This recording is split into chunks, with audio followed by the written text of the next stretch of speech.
The frozen silence that enveloped the grand chamber of the Galactic Council felt like a physical entity. Every species, from the crystalline Ardorians to the gaseous Volti, remained perfectly still, as if time itself had stopped.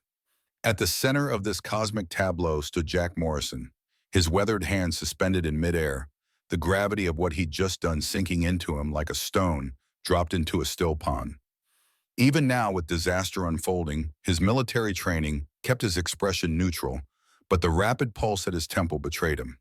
Projected across the vast dome above them, a holographic countdown ticked toward planetary alignment, the narrow window for the mining operation Jack had spent the last 15 minutes passionately describing.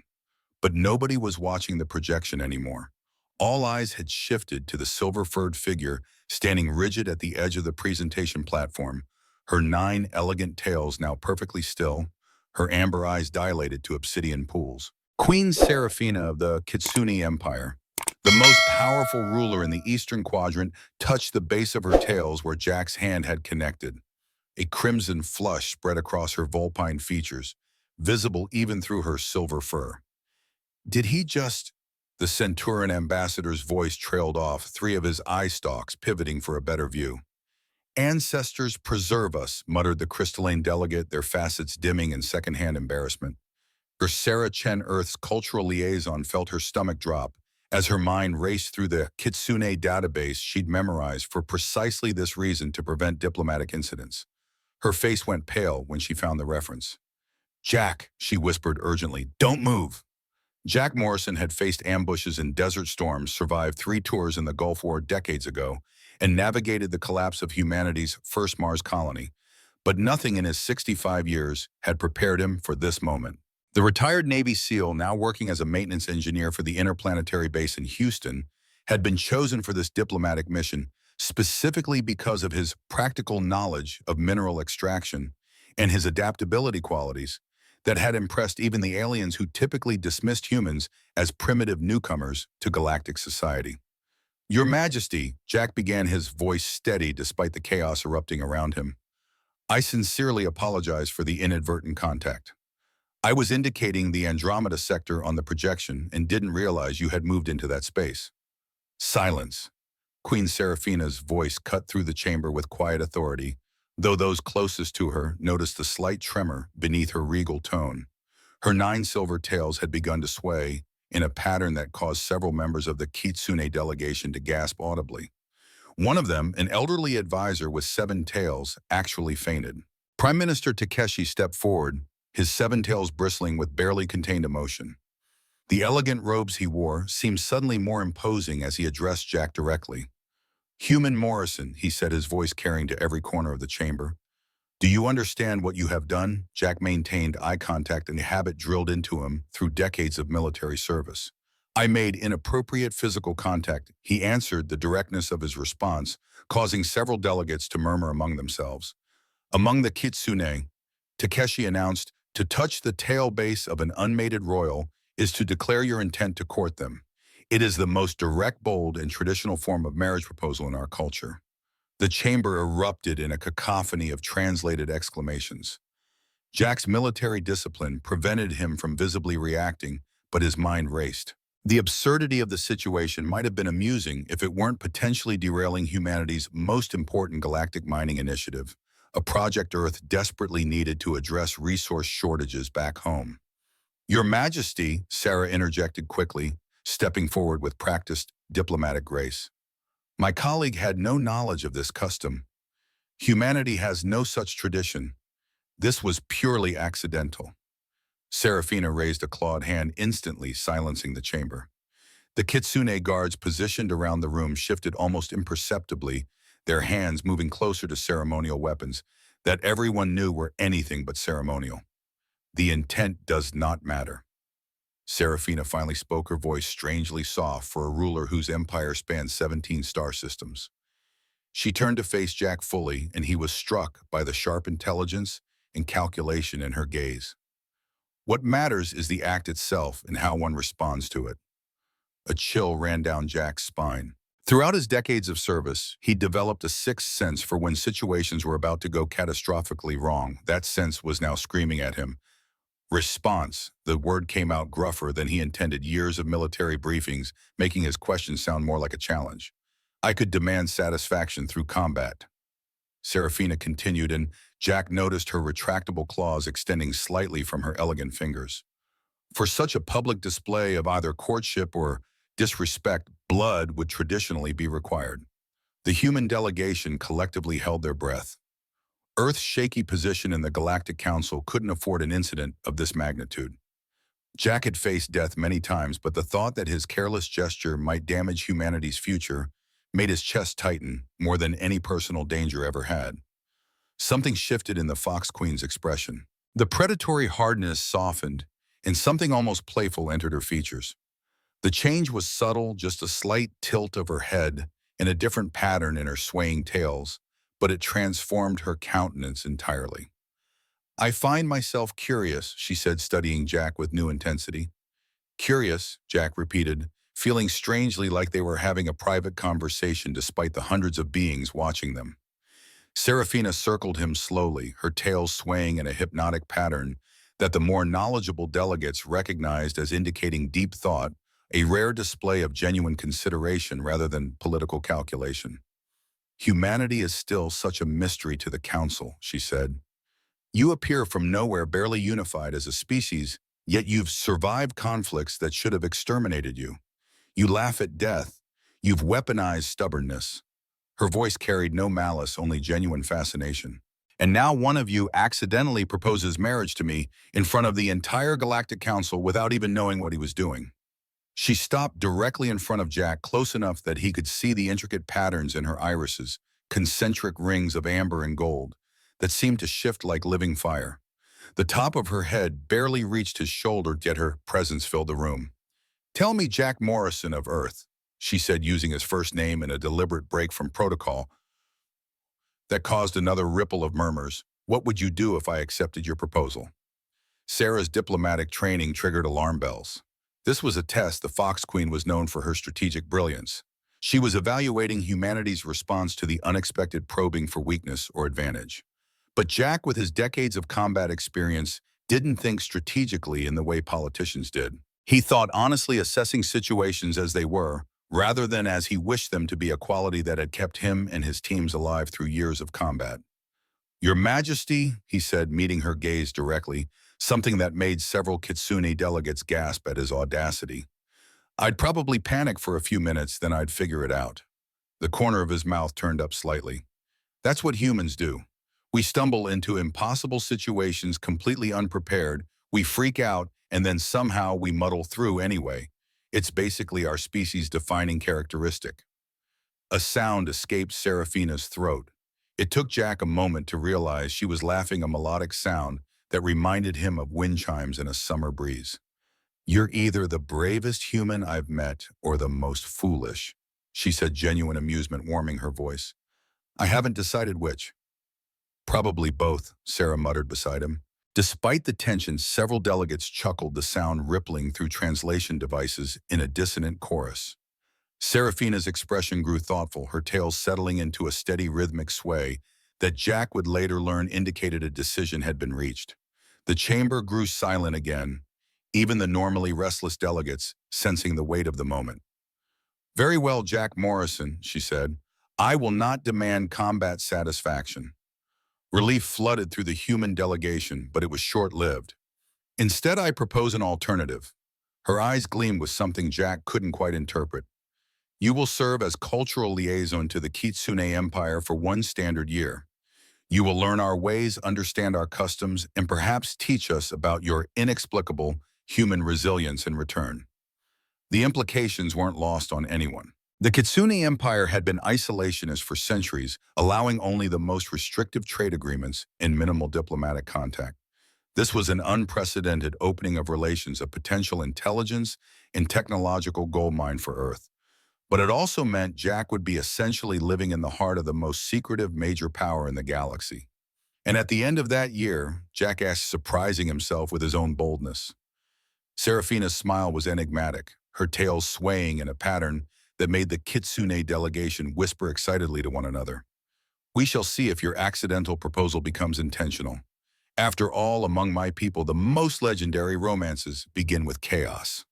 The Galactic Council erupted in diplomatic chatter. Representatives from a dozen species activated communication devices eager to report this unexpected development to their governments. The Zargothian delegation looked particularly disturbed, their scaled skin flushing dark purple with what Jack assumed was anger or concern. Sarah leaned toward Jack, her diplomatic composure cracking slightly. You just accidentally established first contact protocols with the Kitsune Empire through inappropriate touching. Jack ran a hand over his silver-streaked hair. Is this going in my permanent record? Jack, this is going in the xenoanthropology textbooks. Across the chamber, Queen Seraphina watched the human delegation with fascination. The prophecy her grandmother had shared with her decades ago echoed in her mind. A mate from the death world will unite the nine tails with the five stars, bringing either salvation or destruction.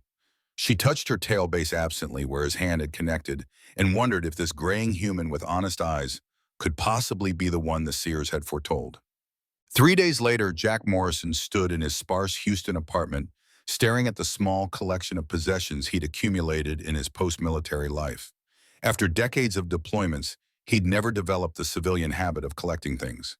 His walls were mostly bare except for a faded photograph of his SEAL team from the Gulf War and another of his late wife Margaret, who'd passed 5 years earlier after a long battle with cancer. He picked up Margaret's photo, his callous thumb tracing the outline of her smile. You wouldn't believe what I've gotten myself into.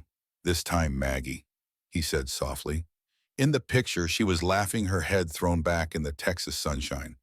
They'd been married for 37 years, and not a day passed when he didn't miss her steady presence and practical wisdom. A soft knock interrupted his thoughts. Sarah Chen stood in the doorway, a tablet clutched in her hands, her usually impeccable appearance showing signs of strain. The past 72 hours had been a diplomatic hurricane as Earth's government scrambled to prepare for this unexpected opportunity with the Kitsune. They're ready for your final briefing, she said, then hesitated. Are you sure about this, Jack? No one would blame you for backing out. This was never part of your assignment. Jack carefully placed Margaret's photo in his duffel bag. Bit late for second thoughts, isn't it? The Fox Queen made her offer in front of the entire Galactic Council. The diplomatic corps could assign someone else, someone with actual diplomatic training. You were only supposed to be the technical advisor on the mining operation. Jack zipped his bag closed with a decisive motion. The Queen specifically requested me. Sending someone else might be seen as an insult. He shouldered his duffel. Besides, I've spent my life adapting to impossible situations. Might as well put those skills to use. Sarah's expression softened. That's exactly why Admiral Hayes insisted you stay on the assignment. He said, and I quote, Morrison has been finding ways not to die in impossible situations since before most of our diplomats were born. Jack snorted. Hayes always did have a way with words. The briefing room at the United Earth Diplomatic Center buzzed with activity. Holographic displays showed the known territories of the Kitsune Empire, though most were marked with warning symbols indicating unverified information. Intelligence on the fox-like species was frustratingly sparse, despite their prominence in galactic politics. Admiral William Hayes, now the military liaison to the diplomatic corps, stood as Jack entered. Despite being in his 70s, like Jack, Hayes maintained the rigid posture of a career military man. They had served together briefly during the Gulf War, and Hayes was one of the few people Jack genuinely respected in the upper echelons of command. Morrison, Hayes nodded. Good to see you haven't run for the hills yet. Thought about it, Jack admitted with a wry smile. But my running days are behind me. Knees aren't what they used to be. Hayes clapped him on the shoulder. None of us are, but we've still got a few tricks up our sleeves. He guided Jack to the head of the table where various officials from Earth's unified government waited. Our accidental diplomat has arrived. Let's get him up to speed. For the next 2 hours, Jack endured a barrage of information, much of it speculative about Kitsune culture, politics, and technology. The Kitsune had mastered faster-than-light travel centuries before humans had even reached their own moon. They possessed energy manipulation technologies that Earth scientists barely understood, and defensive capabilities that had kept even the aggressive Zargothian Empire at bay. Their social structure revolves around the nine-tail hierarchy, explained Dr. Eliza Nwafor, Earth's leading xenoanthropologist. The number of tails indicates both age and power. Most kitsune are born with a single tail and gain additional tails throughout their lives as they master certain skills or energy manipulations. 9 tails are extremely rare. Queen Seraphina is the only known 9-tail currently living. Jack absorbed the information, his military training helping him retain key points while filtering out speculation. And what about this marriage proposal business? How serious is that actually likely to be? For's expression grew cautious. That's where things get complicated. The tail touch ritual is indeed a traditional form of proposal, but it's largely ceremonial in modern kitsune society, similar to how humans might have arranged marriages in the past, but generally don't anymore. However, she hesitated. Don't sugarcoat it, Dr. Hayes prompted. There's a prophecy that's been circulating among our intelligence sources. Nwafor continued. Something about a mate from a death world uniting the 9 tails with 5 stars. The details are fragmented, but some analysts believe Earth, which the Kitsune apparently classify as a death world, due to our planet's high number of natural predators and disasters, might be involved. Jack leaned back in his chair, processing this new information. So I might have accidentally fulfilled some ancient prophecy. It's a possibility, Nwafor admitted, though I should emphasize that we're working with very limited information. A somber-looking woman at the end of the table cleared her throat. Jack recognized her as Diane Foster, the director of Galactic Security. There's another aspect to consider, she said. The timing of this invitation is suspicious. The Kitsune have been isolationists for centuries, yet suddenly they're inviting a human into their empire, just as we're proposing a mining operation near their territory. You think they're using this cultural misunderstanding as an excuse to gather intelligence on us? Jack stated. It wasn't a question. Foster nodded. It seems likely, which is why your role is now dual purpose. Yes, you'll be learning about their culture as requested, but you'll also be our eyes and ears in the Kitsune Empire. Jack frowned. I'm not a spy, Director Foster.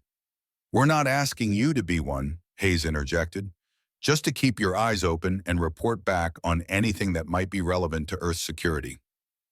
A heavy silence fell over the room. Jack knew what they were really asking. His cultural liaison role would inevitably involve gathering intelligence, whether they use that term or not.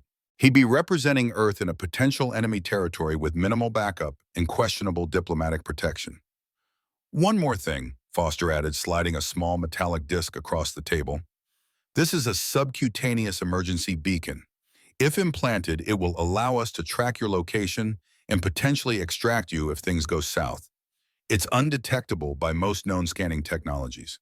Jack stared at the disc without touching it. And if the Kitsune do detect it, then your position becomes significantly more precarious, Foster admitted. Jack pushed the disc back toward her. No beacon. If I'm going in, I'm going in clean. The Kitsune have survived this long by being paranoid and thorough. I won't risk confirming their suspicions about humanity. Foster began to protest, but Hayes raised a hand, silencing her. Morrison's right. The risk outweighs the benefit. He turned to Jack. But we will need a communication protocol. Jack nodded. Standard emergency codes embedded in regular reports. Nothing fancy, nothing that requires special equipment. He'd used similar systems during covert operations decades ago. Sometimes the simplest methods were the most effective and the least likely to be discovered. As the meeting concluded, Hayes pulled Jack aside while the others filed out. The Admiral's weathered face showed concern beneath his professional demeanor.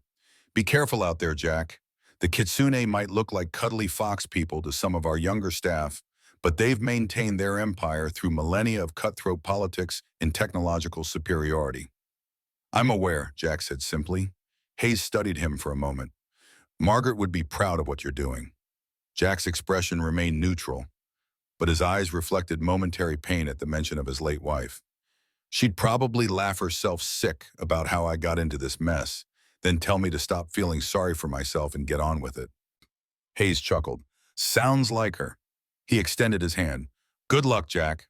Jack shook it firmly. I've never relied much on luck, but I'll take all I can get. No. The Kitsune royal vessel hung in Earth orbit like a silver crescent moon, its organic curves defying human architectural expectations. Unlike the angular utilitarian designs of Earth vessels, the Kitsune ship resembled art more than technology, gleaming metal, flowing in sweeping lines that somehow conveyed both strength and elegance. Jack stood at the viewport of the small shuttle ascending to meet it, his expression giving away nothing of his inner thoughts. Beside him, Sarah fidgeted with her translator pin, a nervous habit he'd noticed during their preparations.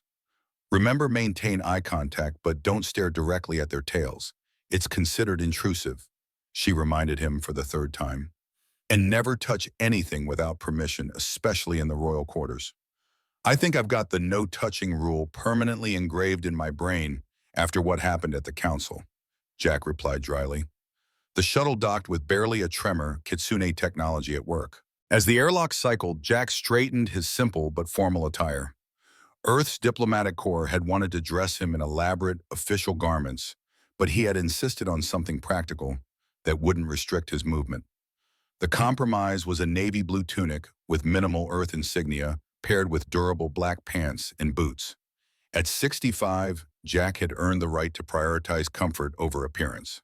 The airlock door slid open silently to reveal Prime Minister Takeshi waiting with a small delegation. His 7 tails were arranged in a formal fan behind him, and he wore ceremonial robes that shimmered with embedded technology disguised as decorative elements. Human Morrison, Takeshi greeted him with a slight inclination of his head. Welcome to the royal vessel Eternal Flame. Her Majesty awaits your arrival in the Grand Observatory. Jack returned the gesture with the precise depth he'd been coached to use enough to show respect without subservience. Thank you for your welcome, Prime Minister. I look forward to beginning my cultural education. Sarah stepped forward to perform the formal diplomatic exchange, but Takeshi raised a hand. I regret that only Human Morrison is authorized to board the royal vessel at this time. The Queen's invitation was specific. Sarah shot Jack a concerned look, but he gave her a subtle nod. They had anticipated this possibility. I understand, she said, masking her worry beneath diplomatic poise. Jack, remember your protocol updates are scheduled bi-weekly. I'll remember, he assured her, the innocuous statement confirming their agreed communication schedule. The shuttle departure was swift and clinical. Within moments, Jack found himself walking through corridors that seemed to be grown rather than constructed. The walls had a pearlescent quality with subtle patterns that shifted as he passed, whether through technology or some property of the material itself he couldn't determine. The Eternal Flame has served 17 generations of Kitsune royalty, Takeshi explained as they walked. It is not merely a vessel, but a living archive of our history and achievements. Jack noted the pride in Takeshi's voice. It's beautiful craftsmanship, he offered, genuinely impressed. On Earth, we'd call this art as much as engineering. Something in Takeshi's posture relaxed slightly at Jack's appreciation. The distinction between art and function is less rigid in Kitsune culture than I understand it to be in human society. They passed numerous Kitsune, most with 2 to 4 tails, all of whom stopped and bowed as Takeshi passed. Jack received curious glances, but no obvious hostility, a good sign, though he remained cautious. His military experience had taught him that the absence of visible hostility didn't guarantee safety. The Grand Observatory took his breath away. They entered through a modest doorway that suddenly opened into a vast hemispherical chamber. The ceiling appeared non-existent, offering an unobstructed view of Earth below and the star-scattered void beyond. Jack knew it must be some form of advanced display technology. No ship hull would be constructed of transparent material this thin, but the effect was nonetheless stunning. Queen Seraphina stood alone at the center of the observatory, her silver fur contrasting with the flowing garment of deep blue that reminded Jack of the deepest ocean trenches. Her 9 tails moved independently in what seemed like a complex dance, occasionally emitting faint traces of blue energy at their tips. Jack Morrison, she said, turning to face him, welcome to my home among the stars. Jack bowed more deeply than he had to Takeshi, acknowledging her superior rank. Thank you for the invitation, Your Majesty, though I admit the circumstances are unusual. Seraphina dismissed Takeshi with a subtle gesture, waiting until the Prime Minister had exited before responding. Unusual circumstances often lead to the most interesting outcomes, she said. Come stand beside me and look upon your world. Jack joined her at the center of the observatory. Earth rotated slowly beneath them, a blue marble swirled with white clouds in the green and brown of continents. From this distance, there was no sign of the resource depletion and environmental challenges that had pushed humanity toward the stars. Beautiful, isn't it? Serafina asked. Your species calls it the blue marble, I believe. We do, Jack confirmed, though I've only seen it from this perspective in photographs. Most humans never get the chance to view Earth from orbit. Yet you have been to space before, she observed. It wasn't a question. Yes, I was part of the security detail for the Mars Colony Initiative before I retired from active service. Jack didn't elaborate on the painful memories associated with that mission, the colony's eventual failure and the lives lost during the emergency evacuation. Mars, Serafina repeated the name. Your red neighbor, another death world, though less hospitable than Earth. She turned to study his face. You humans are remarkable, you know. Most species evolve in relative safety with perhaps one or two major predators to avoid. But Earth, her tail swished with emphasis. Earth tried to kill you in hundreds of different ways, and instead of dying, you learned from each attempt. Jack wasn't sure how to respond to her assessment of his planet, so he opted for honesty.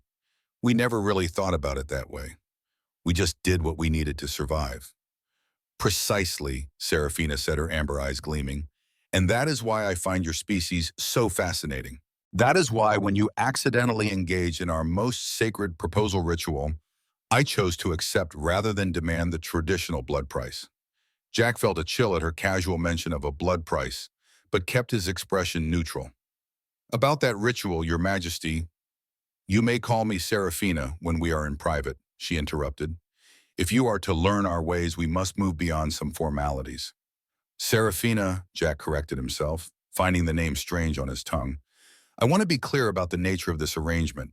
On Earth, there would be considerable confusion about whether this is a genuine betrothal or simply a diplomatic formality. Serafina's laugh was musical. Are diplomatic formalities and genuine intentions so easily separated in human culture?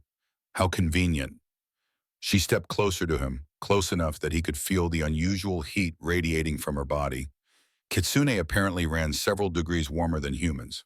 The answer to your question is neither simple nor fixed. Whether our arrangement becomes more than a diplomatic formality depends on many factors, including how well you integrate into Kitsune society and what we learn from each other during your year with us. She turned back to the view of Earth, her tail settling into a more regular pattern. Besides, I am 972 of your Earth years old. I have learned patience in matters of the heart. Jack nearly choked. 972. He knew the Kitsune were long-lived, but the briefings hadn't specified just how long. Is that troubling to you? There was amusement in her voice. It's unexpected, Jack admitted. I'm 65 and considered quite old by human standards. Yet in many ways you are the younger species, full of energy and chaos. Age manifests differently across cultures, Jack Morrison. She gestured toward Earth. Now, before we depart for the Kitsune homeworld, is there anything you wish to ask about your upcoming role? Jack considered carefully before speaking. Just one question for now. Why me? There must be thousands of diplomats or cultural experts who would better serve as a liaison. Serafina's expression grew more serious, her tails momentarily still. Because diplomats are trained to represent, not to understand. Cultural experts study from a distance through the filter of their own preconceptions. But you, she looked at him with those ancient eyes. You adapt, you serve it, you see things as they are, not as you wish them to be. These qualities are rare in any species. She turned away, her tails resuming their gentle sway. And perhaps there are other reasons that will become clear in time. Before Jack could press for clarification, a soft chime sounded throughout the chamber. Ah, said Serafina, we are ready to depart. The journey to Kitsune Prime will take approximately 3 of your Earth days using our fold space technology. She gestured toward the exit. Prime Minister Takeshi will show you to your quarters. We will begin your cultural instruction tomorrow, after you have rested. As Jack turned to leave, Serafina called after him. One more thing, Jack Morrison. Her voice had taken on a more formal tone. During your time with us, you will see and learn things no human has before. Some of this knowledge may be complicated for your people to receive. I trust you will exercise wisdom in what you share and when. The warning was subtle but clear. Jack nodded his understanding. I've spent most of my life handling classified information. Your Maj Serafina. Discretion is something I understand well. Her expression softened slightly. Good. Then perhaps this unexpected arrangement will benefit both our peoples. She turned back to the stars. Rest well, Jack Morrison of Earth. Your education begins soon. As Jack followed a waiting attendant from the observatory, he couldn't shake the feeling that he was missing something important, that beneath Serafina's elegant words and mysterious allusions lay a purpose he had yet to discern. His instincts, honed through decades of military service, warned him that he was stepping into something far more complex than a simple cultural exchange. But then complexity had never stopped him before. At 65, with most of his life behind him, Jack Morrison was about to embark on what might be his most important mission. Yet, even if it had begun with the most embarrassing diplomatic incident in Earth's short galactic history, somewhere he was certain Margaret was laughing. The quarters assigned to Jack aboard the Eternal Flame were surprisingly comfortable, if alien in their design. The space resembled a high-end apartment, more than a ship cabin, with curved walls that glowed with soft ambient light and furniture that seemed to have been grown rather than manufactured. The bed, if the oval depression filled with something like cushioned moss could be called that, conformed to his body when he cautiously tested it. A wall panel slid aside to reveal what appeared to be a bathroom, though the fixtures bore only passing resemblance to their human equivalents.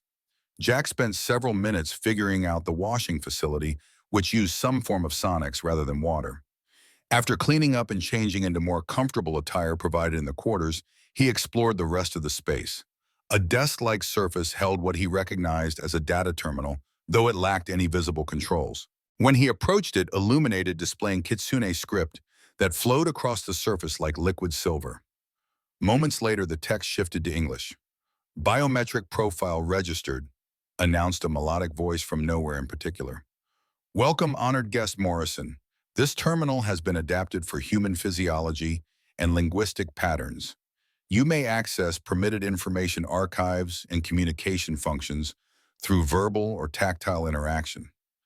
Jack raised an eyebrow. Thank you, he said, testing whether the system would respond to speech. You are welcome, the voice replied. Would you like an orientation to available functions? Yes, please. For the next hour, Jack familiarized himself with the system's capabilities and limitations.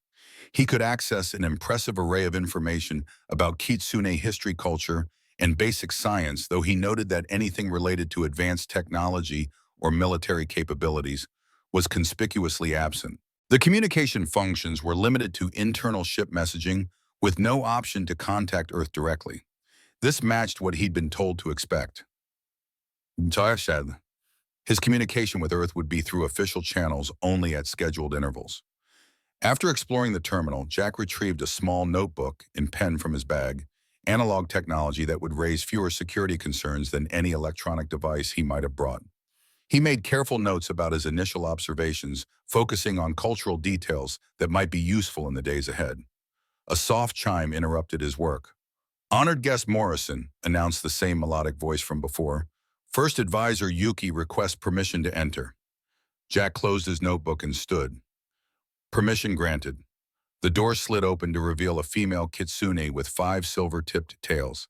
She appeared younger than Serafina, with facial markings and deeper amber against her white fur. She wore what Jack recognized as a scholarly robe based on the cultural briefings he'd received. Honored guest Morrison, she bowed slightly. I am First Advisor Yuki, the Queen's Senior Cultural and Historical Council.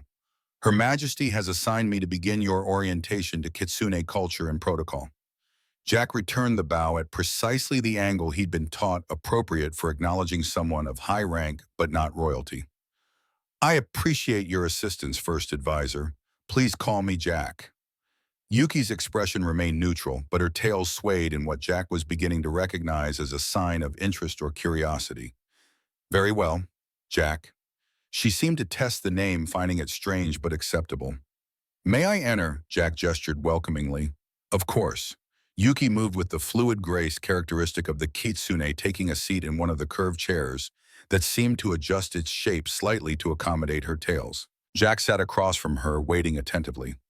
I understand you have received some basic information about our people, Yuki began, but I suspect much of it is either incomplete or inaccurate. Humans have had limited contact with the Empire. That's my understanding as well, Jack confirmed. I'm here to learn, not to make assumptions based on limited intelligence. Yuki's ears perked slightly at his choice of words. A wise approach. She produced a small crystalline object from her robes. This is a teaching crystal. With your permission, it will create a temporary connection to your visual cortex, allowing me to share historical and cultural information more efficiently than verbal explanation would allow. Jack eyed the crystal cautiously. What exactly does temporary connection mean? The crystal projects information directly into your visual processing centers, Yuki explained. You will perceive images, scenes, and concepts as if you were witnessing them firsthand, but no information flows in the opposite direction. Your thoughts and memories remain entirely private. Still wary but recognizing the educational value, Jack nodded. All right, how does it work? Simply hold the crystal and focus on it. I will guide the information flow. Jack accepted the crystal, which felt warm against his palm. As he focused on its shifting internal lights, the world around him seemed to fade. Suddenly, he found himself standing on a world with twin moons hanging low in an amber sky. Around him stretched a vast city of curved architecture that somehow blended seamlessly with the natural landscape. This is Kitsune Prime, our homeworld as it appeared 2,000 years ago. Yuki's voice explained, though her physical form was nowhere to be seen. Our civilization had already been spacefaring for millennia at this point, but this marks the beginning of the modern imperial era. The scene shifted, showing the evolution of Kitsune society through key historical moments: the formation of the first gray houses, the discovery of energy manipulation techniques that would become central to their culture, the founding of the Imperial Academies of Sciences, and the expansion to colony worlds. Jack observed with keen interest, noting how Kitsune society blended strict hierarchical structures with remarkable artistic and scientific achievement. The information flow was carefully curated, he realized, showing impressive technological and cultural accomplishments while revealing almost nothing about military capabilities, defensive systems, or the true extent of Kitsune territory. The historical overview eventually gave way to a more detailed explanation of Kitsune social structure. The tale-based hierarchy was more complex than Earth's briefings had suggested, with each additional tale representing mastery of specific disciplines rather than simply age or power. 9 tales like Queen Seraphina were exceedingly rare, having mastered all 8 recognized disciplines, plus achieved something unique that earned them the 9th tale. What are these disciplines? Jack found he could ask questions within the vision. The 8 recognized paths are scientific mastery, artistic perfection, strategic brilliance, spiritual enlightenment, physical transcendence, emotional harmony, historical wisdom, and energy manipulation. Yuki's voice explained. A kitsune typically specializes in one path, occasionally 2. To master all 8 plus achieve something beyond them, as our queen has, this happens perhaps once in 10 generations. The vision shifted to focus on cultural protocols, the complex language of tail positions, and movements, appropriate greetings for various social classes, dining etiquette, and other details that would be essential for Jack to function in Kitsune society without causing offense. When the vision finally faded, Jack found himself back in his quarters, the crystal now cool in his hand. He blinked several times, adjusting to normal perception again. The experience had been remarkably vivid, yet he felt no disorientation. That was illuminating, he said, returning the crystal to Yuki.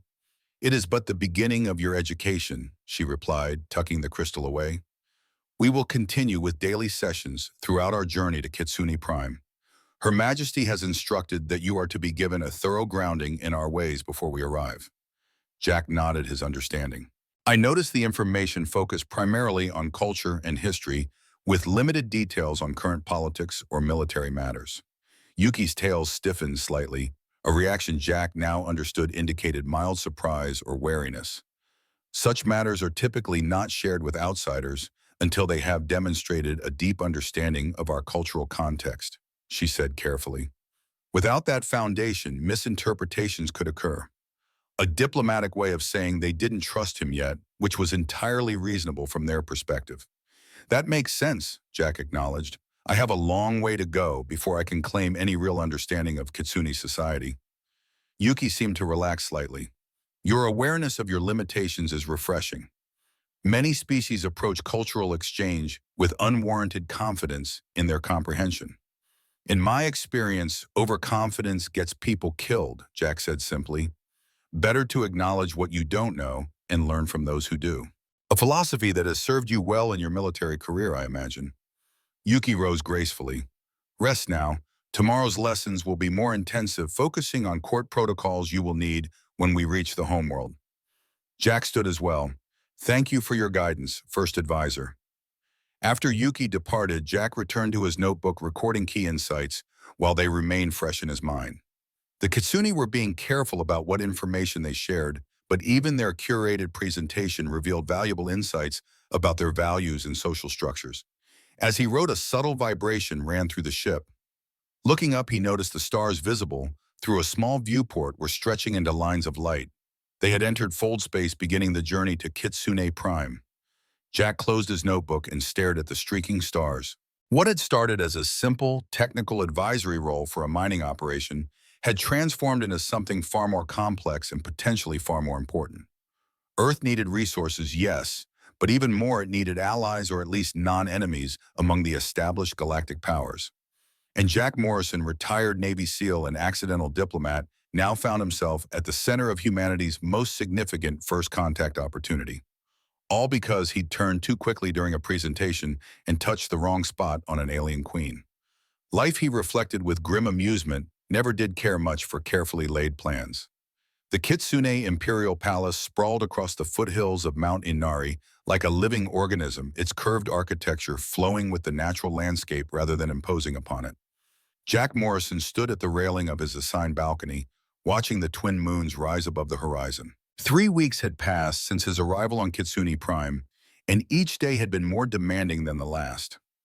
His quarters in the Eastern Wing were palatial by human standards, a suite of rooms decorated in a minimalist style that somehow managed to convey both elegance and functionality. The Kitsune appreciation for blending purpose with beauty was evident in everything from the furniture that adjusted to his human physiology to the ambient lighting that shifted with the natural cycles of the planet. Jack ran a hand over his silver-streaked hair, feeling the weariness in his bones. Today had been particularly grueling, 6 hours of intensive language instruction, followed by a formal introduction to the Imperial Council, where he had been scrutinized by 24 high-ranking Kitsune, most regarding him with barely concealed suspicion. The door chime sounded with a melodic tone that still struck him as slightly off-key to his human ears. "Enter," he called, turning from the balcony. Hiroshi, the seven-tailed security chief assigned as his guide, stepped into the room with characteristic precision. Unlike most Kitsune Jack had met, Hiroshi's military background was evident in his bearing and clipped speech. His dark auburn fur was marked with silver streaks, not unlike Jack's own hair, and his amber eyes held the wary calculation of someone who had seen combat. "The evening meal will be served in the Queen's private dining chamber in 1 hour," Hiroshi announced. "Her Majesty has requested your presence." Jack nodded. "Thank you, Security Chief. I'll be ready." Hiroshi remained in place, his 7 tails arranged in a formal pattern that Jack now recognized as indicating official business. "There is another matter. 3 representatives from House Zenko have requested a private audience with you tomorrow." Jack kept his expression neutral, though his interest was immediately piqued. House Zenko was one of the 9 great houses of the Empire, known for their conservative views and strong military tradition. They had been noticeably absent from all his official introductions thus far. "Do you know what they want?" "They did not specify," Hiroshi replied, but his tail shifted subtly, a tell that Jack had learned to recognize as discomfort or concern. However, House Zenko has historically been skeptical of closer relations with younger species. "You mean they don't like humans?" Jack translated bluntly. A flicker of amusement crossed Hiroshi's usually stoic features. "Your directness remains refreshing even after 3 weeks among us." His expression grew serious again. "House Zenko represents a significant political faction. Their cooperation, or at least their non-interference, would be valuable for any meaningful alliance between our peoples. Jack understood the unspoken message. This meeting could be crucial and potentially dangerous. I'll meet with them. Schedule it for after my morning language session. Hiroshi inclined his head in acknowledgement, then hesitated. May I offer some personal advice, Morrison-san? The use of the Japanese honorific, something Hiroshi did only in private, signaled a shift from official guidance to personal concern. Of course. House Zenko values strength and tradition above all else. They will test you likely in ways designed to provoke an emotional response. Hiroshi's eyes met Jack's directly. Show neither fear nor arrogance. Respond with respect, but never subservience. Jack nodded, appreciating the candor. Sounds like meeting with old-school military brass back on Earth. There are parallels, Hiroshi agreed, though our brass, as you call it, has had centuries longer to perfect the art of intimidation. With a formal bow, he moved toward the door. I will return to escort you to dinner in 45 minutes. After Hiroshi departed, Jack moved to the desk where he kept his handwritten journal. He'd maintained careful daily entries documenting his observations and experiences, while being mindful that the journal itself might be examined by his hosts. He wrote in a personal shorthand developed during his military years, not an actual code that might raise suspicions, but a style abbreviated enough to obscure some of his more sensitive assessments. He noted the upcoming meeting with House Zenko representatives, along with Hiroshi's warning and his own preliminary thoughts on how to approach the interaction. Just as he finished the entry, a soft chime from the data terminal indicated an incoming communication. The terminal activated at his approach, displaying a secure channel notification. It was time for his scheduled check-in with Earth. Jack tapped the acceptance icon, and moments later, Sarah Chen's face appeared on the screen. Jack, she greeted him with evident relief. How are things in the Fox Den? Complicated, he replied with a slight smile. But I'm still in one piece. Their conversation was being monitored, that much was certain, so they both adhered to the communication protocols established before his departure. Sarah asked standard questions about his health and adjustment to Kitsune Prime, while Jack provided general information about his activities and observations, avoiding anything that might be considered sensitive. Admiral Hayes asked me to convey his personal regards. Sarah said the innocuous statement containing their agreed signal for additional information. He mentioned your old golf team is planning a reunion soon. The reference to the Gulf War was their code for a security concern. Jack maintained his casual expression. Good to hear. Tell them I'm sorry to miss it. I will. Sarah shuffled some papers on her desk, an unnecessary action that drew attention to her next words. The mining negotiations are proceeding, though there have been some unexpected challenges with the Zargothian representatives. Jack's military instincts sharpened. The Zargothians had been vocally opposed to the human mining initiative from the beginning. Anything I should be concerned about? Nothing critical, Sarah assured him, though her eyes conveyed additional meaning. Just the usual territorial posturing. Their ambassador has been making noise about historical claims to the Andromeda sector. So the Zargothians were increasing pressure while Jack was away from the negotiations. Interesting timing. He filed the information away for later consideration. Your cultural reports have been well received, Sarah continued. The xenoanthropology team is particularly excited about your observations regarding Kitsune energy manipulation techniques. Jack nodded, still barely scratching the surface there. It's more complex than our briefings suggested. He hesitated, then added, I'm meeting representatives from House Zenko tomorrow. Might give me some insight into the more traditional factions. Sarah's expression remained diplomatic, but he caught the slight widening of her eyes. That's an excellent opportunity. We look forward to your observations. The remainder of their conversation focused on inconsequential matters before concluding with their standard farewell. As the connection terminated, Jack leaned back in his chair, reviewing what he'd learned and what he'd carefully omitted. He hadn't mentioned the strange wound he'd observed on Serafina during one of their cultural instruction sessions, a silvery scar at the base of her spine that she'd quickly covered when she noticed his attention. Nor had he reported the midnight council meetings from which Hiroshi and other security personnel were conspicuously excluded. Something was happening within the Kitsune Empire's highest circles, something they weren't sharing even with their most trusted officers. The question was whether it had anything to do with Earth, the Zargothians, or was simply internal kitsune politics that were none of his concern? Jack rose and began preparing for dinner with the queen, selecting the formal kitsune-style garments that had been provided for him. The outfit, a high-collared tunic and flowing pants in deep blue with silver accents, had been specifically tailored for human physiology while honoring kitsune aesthetic traditions. As he fastened the complex closures, he reflected on how quickly he'd adapted to life among the fox-like aliens. The military had trained him to function in unfamiliar environments, but this went beyond any deployment he'd experienced. He was immersed in an ancient culture with technologies and customs beyond human understanding, serving as the unofficial ambassador for his entire species. And beneath it all lay the bizarre proposal situation that had brought him here, a cultural misunderstanding that Serafina seemed in no hurry to fully clarify. When Hiroshi returned to escort him to dinner, Jack was ready both for the meal and for whatever political currents might be swirling beneath its surface. Queen Serafina's private dining chamber defied Jack's expectations. Rather than the grand formal space he'd anticipated, it was an intimate room with low tables set before wide windows that overlooked a moonlit garden. Only 3 place settings were arranged, one for the queen, one for Jack, and one for Prime Minister Takeshi, who was already seated when Jack arrived. Serafina herself stood near the windows, her 9 tails flowing in a pattern that Jack had learned indicated thoughtful contemplation.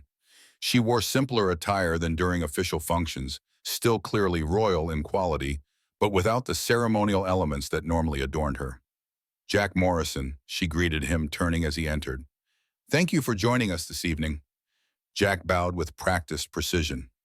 "The honor is mine, Your Majesty." Serafina's eyes glinted with amusement. "We are in private company. Serafina will suffice."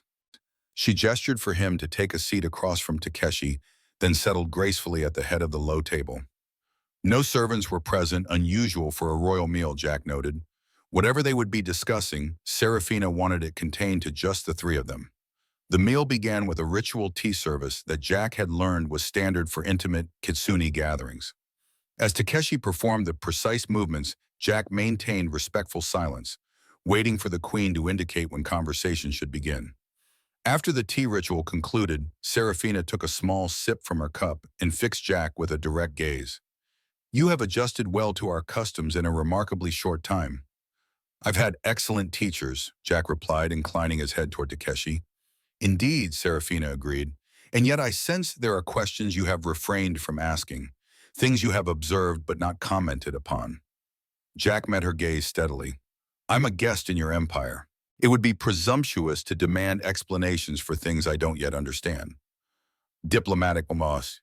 Takeshi noted his tone, suggesting this was not entirely a compliment. Serafina's tail swayed thoughtfully. "Perhaps too diplomatic. The purpose of cultural exchange is to bridge understanding, not merely to observe." She set down her tea. "So let us be direct with one another. What have you observed that troubles you, Jack Morrison?" Jack considered his response carefully. This was clearly a test, but also potentially an opportunity for genuine exchange. He decided on a calculated risk. "I've noticed increased security throughout the palace, particularly around the quantum communications hub. Your personal guard has doubled in the past week, and several council meetings have been conducted with unusual secrecy." He paused, then added, "And you have an injury that you've taken pains to conceal." Takeshi's tails bristled in surprise. Jack wasn't supposed to have noticed these details, or at least not to mention them so bluntly. Serafina, however, looked pleased. "Your reputation for observational skills is well-deserved," she said. "What conclusions have you drawn from these observations?" "That the Kitsune Empire faces a threat you haven't disclosed to Earth or perhaps to many of your own people," Jack said evenly. "And that this threat may be connected to your sudden willingness to engage with humanity after centuries of isolation." A moment of tense silence followed his words. Takeshi's expression had grown guarded, his 7 tails perfectly still, in what Jack recognized as a combat-ready posture. Serafina, however, merely nodded. "You understand why such directness would be concerning to some members of my court," she said. "I do," Jack acknowledged, "but you asked for honesty, not comfort." Serafina's laugh was unexpected, a musical sound that seemed to release some of the tension in the room. This is why I chose to accept your accidental proposal, Jack Morrison. You see clearly and speak truth even when silence would be safer. She rose from the table and moved to the windows, gazing out at the garden, where bioluminescent plants cast an ethereal glow across winding paths. You are correct that the Empire faces a threat, one I have not yet fully disclosed even to my council. Jack remained seated, recognizing that this conversation had shifted into dangerous territory. May I ask what threat could concern an empire as powerful as yours? Serafina turned back to face him. The Zargothians have developed a weapon capable of disrupting our energy manipulation abilities, the foundation of much of our technology and our physical capabilities. Her tails moved in a pattern Jack hadn't seen before, possibly indicating deep concern. My injury, which you noticed, was from an early prototype. The attack occurred during what should have been a routine diplomatic exchange 6 months ago. Jack processed this information quickly. And you believe they are preparing for a larger conflict. We have evidence they are manufacturing these weapons in significant numbers. Takeshi interjected, breaking his silence. If deployed against our core worlds, the results would be catastrophic. Why tell me this? Jack asked, though he was already formulating potential answers. Serafina returned to the table, her movements graceful despite the gravity of the conversation. Because Earth has something we need just as we have something Earth needs. Our mining operation, Jack realized. The proposed site in the Andromeda sector wasn't just valuable for its mineral deposits, it had strategic significance. The Andromeda sector contains trace elements not found elsewhere in known space, Serafina confirmed. Elements essential to creating countermeasures against the Zargothian weapons. She paused, her ancient eyes studying Jack's reaction. In exchange for access to these elements, we are prepared to offer humanity technological and defensive assistance that would advance your species by centuries. The implications were staggering. Such an exchange would fundamentally alter Earth's position in galactic politics, potentially drawing humanity into conflicts they weren't prepared for. This goes far beyond my authority, Jack said carefully. I'm here as a cultural liaison, not a diplomatic negotiator. And yet you are the first human to truly begin understanding our ways, Serafina replied. The first to whom we have revealed this vulnerability. That makes you uniquely positioned to convey the gravity of our proposal to your leaders. Jack's mind raced through the potential consequences. Earth desperately needed resources and allies, but entering a military alliance with the Kitsune against the Zargothians would be a monumental step, one that could either secure humanity's future or lead them into destruction. Before I can even consider bringing this to Earth's leadership, I need to understand more, he said finally.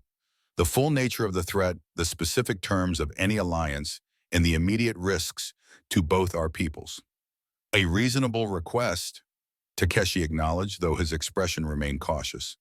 Serafina nodded. We will provide you with the necessary information gradually as security protocols permit. Her tail settled into a formal pattern. But understand this, Jack Morrison, time is not our ally. The Zargothians grow bolder, and we have intelligence suggesting they view Earth's expansion into the Andromeda sector as a provocation, meaning they might target Earth as well. Jack surmised, the pieces falling into place. The Zargothians' opposition to the mining initiative suddenly made more strategic sense. They would not hesitate to eliminate a potential ally of the Empire, Takeshi confirmed grimly. The meal continued with lighter conversation, though the weight of the revelations hung over them. Traditional Kitsune cuisine was served delicately prepared dishes that had been modified to accommodate human biology while maintaining their cultural authenticity. Jack participated in the formal dining rituals with practiced precision, his mind constantly returning to the implications of what he'd learned. As the meal concluded, Serafina rose, signaling the end of the evening. Tomorrow you meet with representatives from House Zenko, she noted. They will test your resolve and your worthiness to be among us. Be prepared for their questions to seem personal or provocative. Hiroshi offered similar advice, Jack acknowledged. Serafina's expression softened slightly at the mention of her security chief.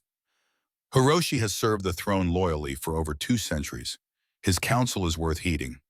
She paused, then added, however, he is not privy to all I have shared with you tonight. Discretion would be wise. Jack understood the implicit instruction. The threat from the Zargothians and the proposed alliance were known only to Serafina's innermost circle. Of course. As Jack left the dining chamber escorted by Hiroshi, who had been waiting outside his mind, worked through the complex political web he'd found himself entangled in. The Kitsune needed humanity's help, a position he'd never expected the ancient, powerful empire to be in. It created leverage that Earth could potentially use to secure favorable terms for technological exchange, but it also placed them squarely in the crosshairs of the Zargothian Empire. And then there was the matter of House Zenko, whose representatives he would meet tomorrow. If they represented a conservative faction opposed to alliance with younger species, how would they react to Seraphina's plans? Were they even aware of the Zargothian threat? You seem troubled. Morrison-san, Hiroshi observed as they walked through the palace corridors. Jack considered how much to share. Just processing a lot of new information, he said carefully. Cultural adjustments can be challenging. Hiroshi's tales moved in a pattern indicating mild skepticism, but he didn't press further. Rest well. Tomorrow's meeting with House Zenko will require your full attention. As Jack entered his quarters and began preparing for sleep, he made mental notes of everything he would need to include in his next report to Earth and everything he would need to omit until he better understood the full scope of what he'd stumbled into. The accidental proposal that had seemed like a diplomatic embarrassment was rapidly evolving into something far more significant, the foundation of a potential alliance that could reshape the power dynamics of the galaxy. And Jack Morrison, retired Navy SEAL and reluctant diplomat, found himself at its center. The representatives from House Zenko arrived precisely at the appointed time.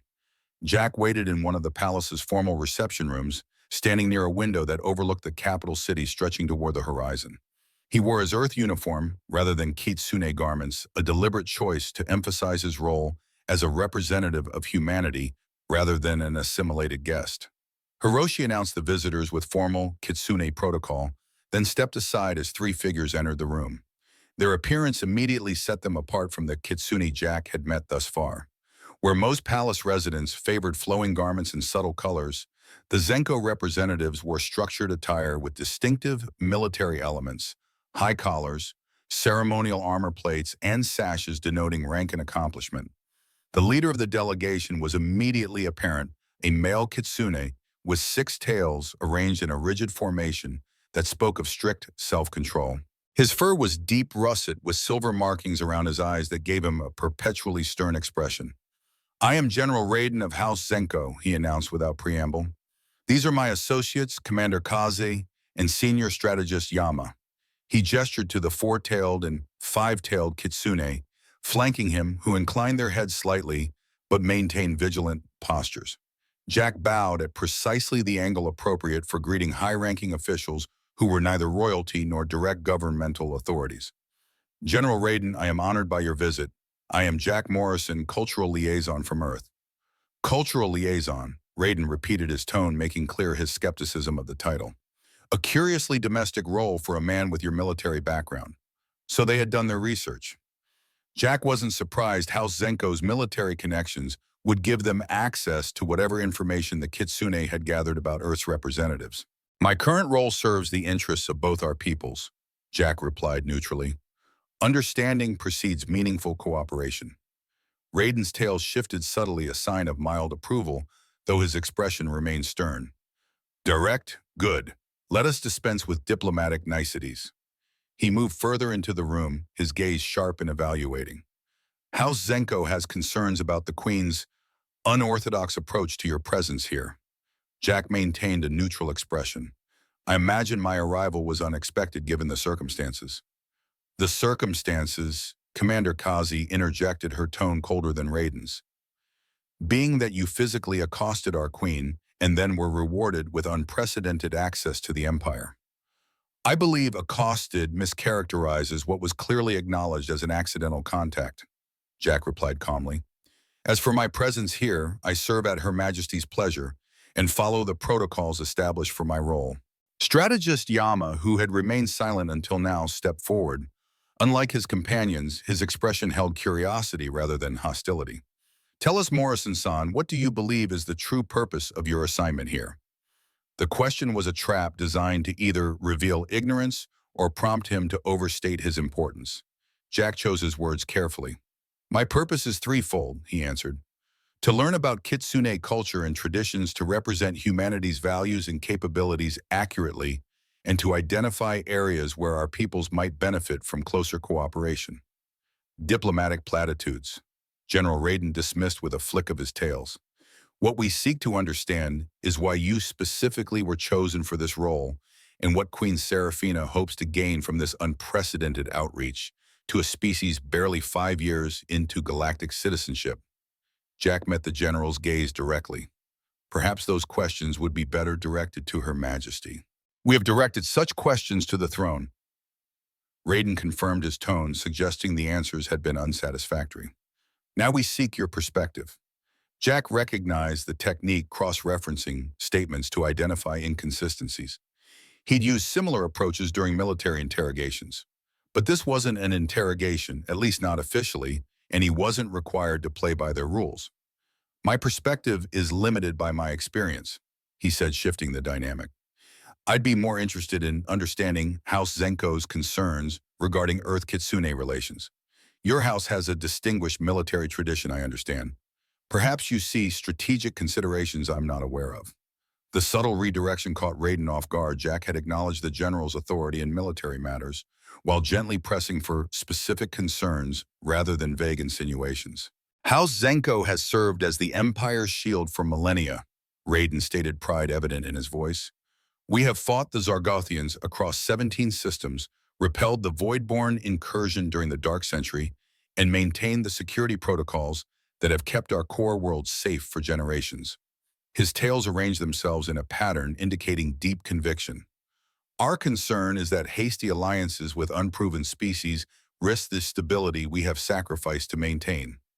Unproven in your eyes, perhaps, Jack acknowledged.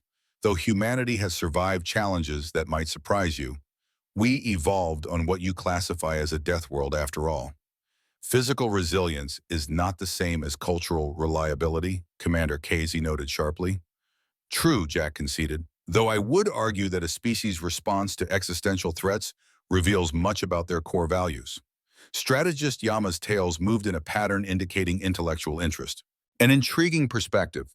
What then would you say humanity's response to threats reveals about your species? Jack considered the question thoughtfully. That we're adaptable, persistent, and capable of setting aside differences when facing common enemies. He paused. We're also prone to factionalism and short-sighted thinking, weaknesses we're aware of and working to overcome. The honest self-assessment seemed to catch the Zenko representatives by surprise. They exchanged glances, their tails moving in subtle patterns that Jack couldn't fully interpret. You acknowledge your species' weaknesses readily, Raiden observed. Ignoring weaknesses doesn't eliminate them, Jack replied. Better to recognize and address them than pretend they don't exist. Something shifted in Raiden's demeanor, not softening exactly, but a slight recalibration of his approach. You were a warrior among your people. I served in several conflicts, Jack confirmed. Most notably what we call the Gulf War, a regional conflict over territorial and resource disputes. And what lessons did you personally take from these conflicts? Jack heard the real question beneath the surface. What kind of warrior are you? What values guide you? He thought carefully before responding. That victory without honor is merely conquest. That protecting those who cannot protect themselves is the highest purpose of military strength. And that those who rush into conflict without understanding its full cost are doomed to create more problems than they solve. His answer hung in the air between them. For the first time, General Raiden's rigid posture relaxed marginally, his tail shifting into a pattern that indicated respectful consideration rather than suspicious evaluation. House Zenko has reviewed the records of your accidental proposal to Queen Seraphina, Raiden said finally. While the circumstances were irregular, your conduct since then has been not without merit. Coming from a traditionalist like Raiden, this was substantial praise. Jack inclined his head in acknowledgement but remained silent, yet recognizing that the general had more to say. Be aware, Jack Morrison, that ancient houses like ours observe cycles and patterns across centuries. Raiden continued his tone, taking on an almost prophetic quality. The Queen's interest in humanity comes at a time of shifting constellations and ancient prophecies. Not all in the Empire are comfortable with these changes. Change is rarely comfortable, Jack observed, but often necessary. Indeed, Strategist Yama agreed, speaking up again. The question becomes whether the discomfort serves a greater purpose or merely disrupts established order.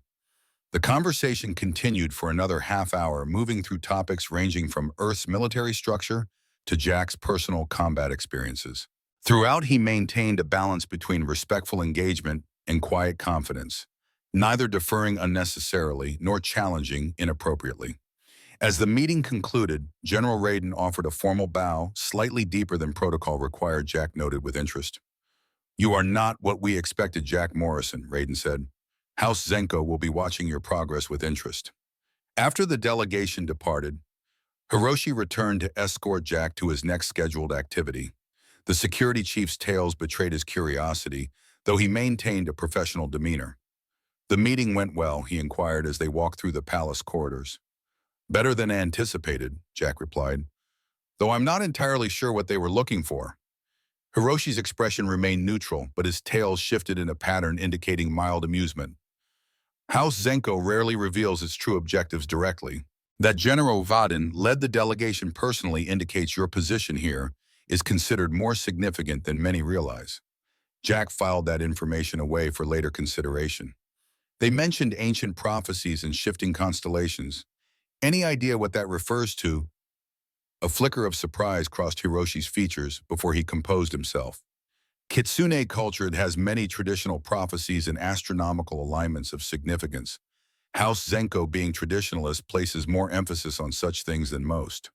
His tone suggested he considered the subject closed, but Jack noted the security chief's tails had stiffened slightly, a sign of discomfort or caution. As they approached the garden where Jack was scheduled to meet with First Advisor Yuki for his daily cultural lesson, Hiroshi paused. "A word of advice, Morrison-san." His voice lowered. "Questions about prophecies are politically sensitive. Some believe them to be mere folklore, while others consider them sacred knowledge, not to be shared with outsiders." Jack nodded his understanding. "I appreciate the guidance." Hiroshi seemed about to say more, then thought better of it. With a formal bow, he departed, leaving Jack to ponder the increasingly complex political currents he found himself navigating. The meeting with House Zenko had revealed new layers to the Kitsune political landscape, traditionalists concerned about change prophecies that somehow related to Earth, and hints of internal disagreement about Queen Seraphina's new openness to humanity. Combined with the revelations about the Zargothian threat from the previous night's dinner, Jack was beginning to understand that his cultural liaison role was merely the visible surface of much deeper waters. As he entered the garden to meet Yuki, Jack mentally composed the key points for his next report to Earth. Something significant was happening in the Kitsune Empire, something that involved Earth ancient prophecies and a looming conflict with the Zargothians. His challenge would be determining how much to reveal to whom and when. The accidental diplomat's work was just beginning. The royal gardens of the Kitsune Imperial Palace shimmered with an otherworldly beauty as dawn broke over Mount Inari. Jack Morrison moved through his morning exercise routine with practiced precision, his muscles protesting after yesterday's confrontation. 2 months into his stay on Kitsune Prime, and he still found himself adjusting to the planet's slightly higher gravity. A thin scar now ran along his left forearm, a souvenir from his narrow escape from Prince Raiden's personal guards. The wound itself was minor, but its implications were profound. The attempted coup against Queen Seraphina had been swift and ruthless, revealing divisions within the empire that ran far deeper than Jack had initially understood. He completed his routine with a series of deep stretches, his mind replaying the events of the past 72 hours. The quiet garden seemed surreally peaceful compared to the chaos that had erupted when Raiden had made his move. Jack had been in the central archives with First Advisor Yuki when the alarm sounded, a haunting melodic wail that cut through the usual serenity of the palace. "Morrison-san." Jack turned to find Hiroshi standing at the garden's edge, the security chief's 7 tails arranged in a formal pattern that did little to hide his weariness. Like Jack, he bore evidence of recent combat, a bandage visible beneath his ceremonial armor, and a new notch in one ear. "Her Majesty requests your presence in the celestial chamber immediately." Hiroshi set his tone, conveying urgency despite its formality. Jack nodded, quickly toweling off and pulling on the upper portion of his kitsune-styled attire. "Has there been word from the outer provinces?" "Reports are still coming in," Hiroshi replied cryptically. his tail shifting in a pattern that indicated concern mixed with caution. The Queen will brief you herself. They moved through the palace corridors in silence, passing increased security patrols and evidence of recent conflict. Scorch marks marred one ornate wall residue from energy weapons discharged during Raiden's assault on the throne room. Kitsune's staff worked diligently to repair the damage, but the psychological impact lingered in the tense postures and wary glances of everyone they passed. The celestial chamber was not a room Jack had previously been permitted to enter. Located in the highest tower of the palace, it housed ancient technology that even most Kitsune rarely saw. When the massive doors swung open, Jack found himself in a circular space dominated by a three-dimensional star map that rotated slowly in the chamber's center. The constellations were unfamiliar to him, viewed from Kitsune Prime rather than Earth, but he recognized the swirling galaxy arms and distinctive nebulae marking Kitsune territory. Queen Seraphina stood alone before the display, her 9 tails moving in complex patterns as she manipulated the star map with subtle gestures. She wore practical attire rather than her usual ceremonial garments, a form-fitting suit of material that resembled armor while maintaining the elegant aesthetic of Kitsune design. The silver fur at her throat was singed evidence of a close call during the coup attempt. "Jack Morrison," she acknowledged without turning. "Thank you for coming quickly." "Your Majesty," Jack responded formally, noting that Prime Minister Takeshi was absent, still recovering from injuries sustained protecting the Queen. Seraphina finally turned to face him, her amber eyes meeting his with a directness that had become characteristic of their private interactions. "You may leave us, Hiroshi," she instructed. The security chief hesitated only briefly before bowing and withdrawing, the massive doors closing behind him with a resonant thud. "The coup attempt has accelerated our timeline," Seraphina stated once they were alone. "Raiden's forces have seized control of 2 outer provinces and 3 orbital defense platforms." Jack absorbed this information, recognizing the strategic implications. "And the Zargothians? Our intelligence suggests they provided Raiden with both weapons and tactical support." Her tail shifted in a pattern of controlled anger. "His betrayal runs deeper than mere political ambition. He has allied himself with our ancient enemies, offering them access to Kitsune territory in exchange for their support in overthrowing me." Jack studied the star map where several systems now pulsed with a warning red. Those defense platforms could prevent reinforcements from reaching the capital if the Zargothians launch a direct assault. "Precisely." Seraphina manipulated the display, zooming in on one particular system. "What do you see here, Jack?" He examined the highlighted area carefully. "The Andromeda mining sector where Earth has been negotiating extraction rights." "Yes, and now Raiden controls the approach corridors." Seraphina's expression grew grim. "Your people's mining ships would be intercepted before they could establish operations." The implications were clear. Earth's resource needs would go unmet, and the Kitsune would lose access to the materials needed to counter the Zargothian weapons. A devastating outcome for both species. "I need to contact Earth immediately," Jack said, military pragmatism taking over.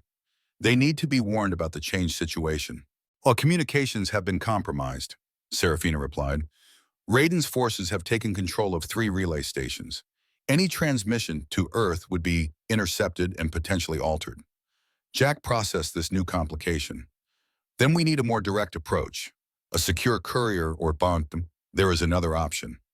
Seraphina waved her hand, and the star map shifted again, revealing a different sector of space. "This is the location of the Ancient Archive, a facility that houses technology from the earliest days of our civilization, including communication systems that operate on principles the Zargothians cannot detect or intercept." Jack studied the indicated location. "That's deep in what appears to be contested territory." "It is," Seraphina confirmed, "which is why I cannot send a formal delegation to access it." Her tail settled into a pattern of resolve. But a small team operating covertly might succeed where a military force would fail. Understanding dawned on Jack. "You want me to lead this mission? Your background makes you uniquely qualified, Jack Morrison. Your special operations training, your adaptability, and most importantly, your status as a human means Raiden's forces may not immediately identify you as working directly for the throne." It was a sound tactical assessment. Jack considered the proposal with the detachment of an experienced operator. I'll need details on the facility's defenses access protocols and a reliable extraction plan. All can be provided, Serafina assured him. Hiroshi will accompany you along with two specialists from my personal guard. Jack raised an eyebrow.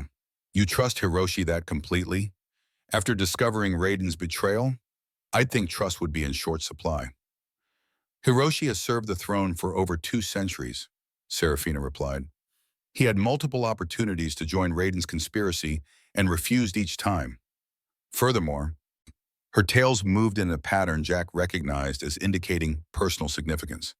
He saved my life during the initial assault at great risk to his own. Jack nodded, accepting her assessment. In his experience, combat revealed true loyalties more reliably than any oath or pledge. When do we leave? Tonight, Serafina answered, under cover of the lunar eclipse. The Eternal Flame has been prepared with a modified shuttlecraft specifically designed for stealth operations. She approached him close enough that he could feel the unusual heat radiating from her body. There is something else you should know, Jack. Her voice softened slightly. The ancient archive contains records of all Kitsune prophecies, including the one that speaks of a mate from the death world who would either save or destroy the Empire. Jack's expression remained neutral, though his interest sharpened. The prophecy Raiden mentioned. Yes. Serafina's amber eyes studied him intently. I did not accept your accidental proposal merely from amusement or diplomatic opportunity, though I allowed many to believe that. The timing of your arrival, the specific nature of our first interaction, they align with the prophecies recorded thousands of years ago. You believe I'm this prophesied figure, Jack stated, neither accepting nor rejecting the idea. I believe in preparing for all possibilities, Serafina replied diplomatically. The prophecy speaks of a choice that will be made, one that determines whether the alliance between our peoples brings prosperity or destruction. Jack considered her words carefully. He had never put much stock in prophecies or predestination. His military career had taught him that outcomes were determined by preparation, skill, and often simple human determination rather than cosmic design. But he recognized the cultural significance such prophecies held for the Kitsune. Whatever choice this prophecy refers to, he said finally, I'll make it based on what serves both our peoples best. That's all I can promise. Serafina's tails moved in a pattern of approval. That is why I trust you with this mission, Jack Morrison. You see beyond immediate advantage to longer consequences. She returned to the star map, highlighting their planned route. The journey to the archive will take approximately 3 standard days, avoiding Raiden's patrols. Once there, you will need to activate the ancient communication array and transmit critical information to Earth. What exactly am I transmitting? Jack asked. 3 things, Serafina replied. First, a warning about the Zargothian threat and Raiden's betrayal. Second, technical specifications for defensive measures that can protect Earthships from Zargothian weapons. And third, she paused, a formal request for military assistance under the emergency provisions of the Galactic Charter. Jack's eyebrows rose. That's essentially declaring an alliance one Earth hasn't officially agreed to yet. The situation demands bold action, Serafina stated. If Earth wishes to secure its mining rights and protect itself from Zargothian aggression, our interests are already aligned. The formal declaration merely acknowledges reality. There was logic to her argument, though Jack knew Earth's governments would debate the implications extensively. Still, the immediate threat demanded action, regardless of long-term political considerations. I'll deliver your message, he promised. But Earth's response will be their own decision. Serafina inclined her head in acknowledgement. I would expect nothing less from a sovereign power. Her tails shifted to a more formal arrangement. Prepare yourself, Jack Morrison. The mission ahead may determine the fate of both our peoples. The modified shuttle slipped silently through the darkness of space, its advanced stealth systems rendering it nearly invisible to conventional sensors. Jack sat in the co-pilot's seat beside Hiroshi, monitoring the tactical display as they navigated through a debris field that provided additional cover from Raiden's patrols. 2 days into their journey, and they had already evaded 3 separate search parties. The stealth technology was impressive, but Jack knew it wasn't infallible. Each close encounter increased the risk of detection. Approaching checkpoint Sigma, Hiroshi announced, his paws moving confidently across the controls. Passive scans show no activity in the immediate vicinity. In the rear compartment, the two specialists Queen Seraphina had assigned to the mission checked their equipment with methodical precision. Miko, a four-tailed energy specialist with pure white fur, was responsible for accessing the ancient archive's power systems. Taro, a grizzled, five-tailed security expert with battle scars visible through his gray-streaked fur, would manage their perimeter defense. How much longer until we reach the archive? Jack asked, studying the star chart displayed on a secondary screen. Approximately 17 hours, Hiroshi replied, assuming we maintain our current course and encounter no additional complications. Jack nodded, settling back in his seat. The past 2 days had provided limited opportunities for rest, and he knew he needed to be sharp for the mission ahead. At 65, his body didn't recover as quickly as it once had, though decades of military discipline allowed him to function effectively despite fatigue. You should rest, Morrison-san, Hiroshi suggested, noting Jack's subtle signs of weariness. I can monitor our approach for the next few hours. Under normal circumstances, Jack would have insisted on maintaining his watch. But effective special operations required pragmatism about human limitations. Wake me if anything changes, he agreed, rising from his seat.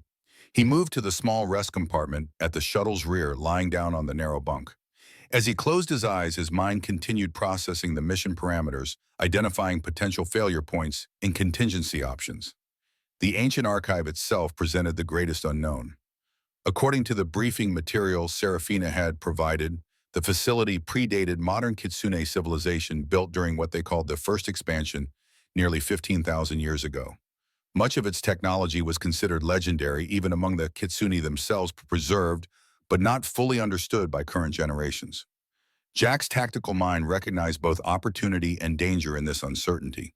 If Raiden's forces didn't fully understand the archive's capabilities either, it gave their small team an advantage. But it also meant unexpected complications could arise once they were inside. He was drifting towards sleep when a soft alert chime sounded throughout the shuttle. Instantly, alert Jack returned to the cockpit, where Hiroshi was studying the sensor display with narrowed eyes. What is it? Jack asked, sliding into his seat. An anomalous energy signature, Hiroshi replied, his tails arranged in a pattern indicating concern. Not matching any known Kitsune or Zergothian configuration. Jack examined the readings. Could it be interference from the debris field? Unlikely. The pattern is too regular. Hiroshi adjusted their sensors, trying to get a clearer reading. It appears to be coming from the direction of the archive. Miko joined them in the cockpit, her expertise in energy systems making her the natural consultant for this development. She studied the readings silently for a moment, her four tails moving in patterns of deep concentration. This is consistent with ancient Kitsune technology, she finally announced. Specifically a beacon system that would have been used during the first expansion era. A beacon, Jack frowned in. Why would a supposedly secret archive be broadcasting a beacon? It wouldn't under normal circumstances, Miko replied. The archive's defense systems include automated alerts that activate only when the facility detects a potential threat. The implications were immediate and concerning. Someone's already at the archive, Jack concluded, and the defense systems are responding. Hiroshi's expression grew grim. If Raiden's forces have reached the archive before us, then our mission parameters have changed, Jack finished. He studied the tactical display, considering their options. We need to know what we're dealing with before we proceed. Can we get close enough for visual confirmation without being detected? Hiroshi calculated briefly. Yes, but it will require a more circuitous approach. Add approximately 3 hours to our journey time. Do it, Jack decided. Better to arrive late than walk into an ambush. As Hiroshi adjusted their course, Jack mentally revised their mission plan. If Raiden's forces had indeed secured the archive, a direct approach would be suicide for their small team. They would need a different strategy, perhaps using the shuttle's systems to create a distraction, while a smaller element infiltrated the facility. Miko, he addressed the energy specialist. How well do you understand the archive's defense systems? Could they be repurposed to help us gain access if the facility is occupied? Miko's tail shifted thoughtfully. The ancient archive was designed with multiple redundant security layers. If we could access a secondary entrance, I might be able to reactivate dormant security protocols that would create confusion among unauthorized occupants. And how do we identify these secondary entrances? Jack pressed. The complete schematics are in the shuttle's database, she replied, though I should note that some aspects of the facility may have changed over the millennia. Jack nodded. Pull those schematics. I want everyone familiar with every possible entry and exit point before we arrive. For the next several hours, the team studied the ancient archives layout, identifying potential infiltration routes, and developing contingency plans for various scenarios. Jack drew on his extensive special operations experience, recognizing patterns and tactical opportunities that even the Kitsune security experts might miss. This maintenance shaft, he indicated on the holographic display, connects to the central communication array through service tunnels. If the main chamber is occupied, we could potentially reach our objective without direct confrontation. Taro, the security expert, examined the route critically. The tunnels would be tight for Kitsune physiology, particularly those with multiple tails, he noted. But for a human, I could navigate them, Jack confirmed, with Miko's guidance on the technical systems. Hiroshi's tail shifted in a pattern indicating concern. Splitting our team increases risk. Sometimes the safer tactical choice is to divide forces, Jack countered. You and Taro could create a diversion near the main entrance, while Miko and I access the communication array. The discussion continued, refining their approach as the shuttle maintained its cautious course toward the archive. Finally, as they neared visual range, Hiroshi activated the enhanced imaging systems. The ancient archive came into view on their display, a massive structure built into an asteroid's surface, its architecture distinctively Kitsune, but with elements that appeared more ancient and otherworldly. And surrounding it, confirming their fears, were three vessels of Zargothian design. Raiden's allies are already here, Hiroshi observed grimly. Jack studied the enemy vessels carefully, noting their positioning and likely complement based on size. Three medium-class cruisers, approximately 60 personnel total, assuming standard Zargothian deployment patterns. Why would they commit such resources to this location? Taro wondered aloud. Because they know what's at stake, Jack replied. The archive doesn't just house a communication system, it contains a millennia of Kitsune knowledge. That's a strategic asset any enemy would prioritize. Hiroshi manipulated the controls, scanning for energy signatures. Their ships appear to be in standby mode. Most of their personnel are likely inside the facility. Which means we still have our opportunity, Jack concluded. We adjust the plan, maintain stealth approach, use their own ships as cover, and proceed with the infiltration as discussed. The others nodded in agreement, their expressions resolute. They understood the stakes had just increased significantly, but the mission remained essential. I will inform Queen Seraphina of the development using our secure short-range communicator, Hiroshi said. She should know that Zargothian forces have directly involved themselves rather than merely supporting Raiden from afar. As Hiroshi prepared the communication, Jack continued studying the tactical display. The presence of Zargothian forces changed the strategic picture dramatically. This was no longer just an internal Kitsune power struggle. It was the beginning of what could become an interspecies conflict with Earth, potentially caught in the crossfire. Their small mission had suddenly taken on even greater significance. The information they needed to transmit to Earth wasn't just about a political alliance anymore. It was a warning about an imminent threat that could affect humanity's survival in galactic society. Jack Morrison had begun this journey as an accidental diplomat through a cultural misunderstanding. Now he found himself at the center of a covert operation that might determine the course of interstellar relations for generations to come. The irony wasn't lost on him, but he pushed such reflections aside. The mission demanded his complete focus. Prepare for final approach, he instructed the team. We move on my signal. The ancient archive's interior was a marvel of engineering that defied its 15,000-year age. Crystalline pathways illuminated themselves as Jack and Miko moved silently through the maintenance tunnels, the light responding to their presence in a way that seemed almost sentient. Despite the tension of their infiltration, Jack couldn't help but be impressed by the technological achievements of ancient Kitsune civilization. The communication array should be 2 levels below us, Miko whispered, consulting a holographic display projected from a device on her wrist. The main control chamber will likely be guarded, but the secondary access point may have been overlooked. They had separated from Hiroshi and Taro 30 minutes earlier.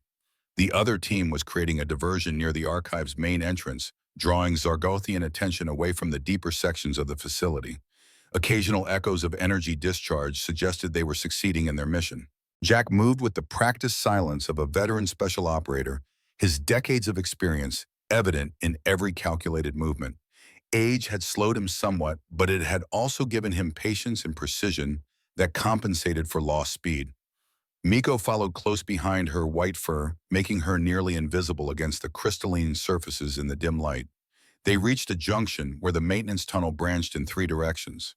Miko hesitated, consulting her display again. The schematics are less detailed for this section, she admitted.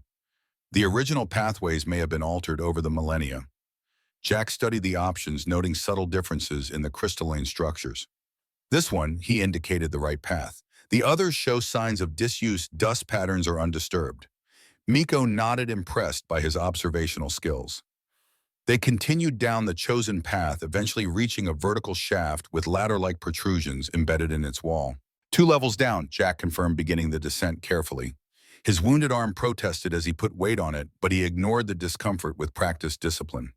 When they reached the bottom of the shaft, they found themselves in a broader corridor lined with what appeared to be data storage units, crystalline structures pulsing with soft, multicolored light. Miko's eyes widened as she took in the ancient technology. These contain the collective knowledge of early Kitsune civilization, she whispered reverently. Scientific discoveries, cultural records, star charts from the first expansion. And the prophecies Serafina mentioned, Jack asked, keeping his voice low. Miko's tails shifted in affirmation. Yes, though those would be in a more secured section. They continued forward cautiously until they reached a sealed doorway inscribed with intricate Kitsune script. Miko studied the markings, her tails moving in patterns of concentration. This is it, the secondary access to the communication array, she confirmed. The inscription speaks of voices that traverse the void between stars. Can you open it without triggering alarms? Jack asked, watching their backs as she worked. Yes, but it will require direct energy manipulation. Miko placed her paws against specific symbols on the door, her fur beginning to glow subtly as she channeled the Kitsunesui ability that had most amazed Jack during his time among them.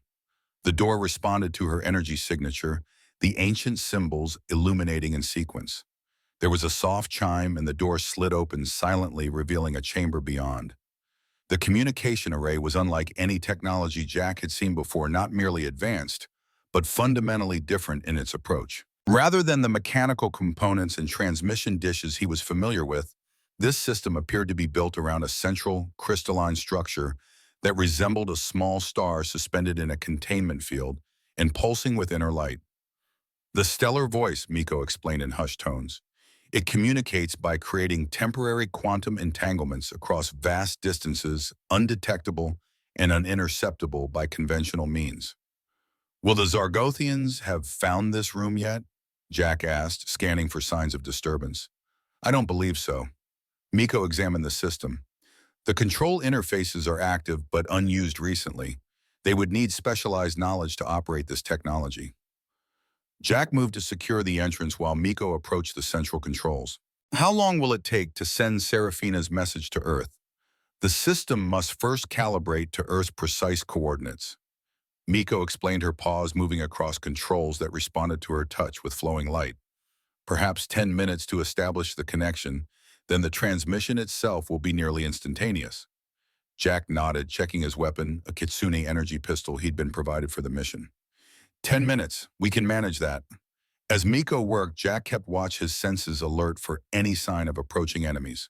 The distant sounds of combat had faded, which could mean either that Hiroshi and Taro had successfully drawn the Zargothians away, or that they had been captured or defeated.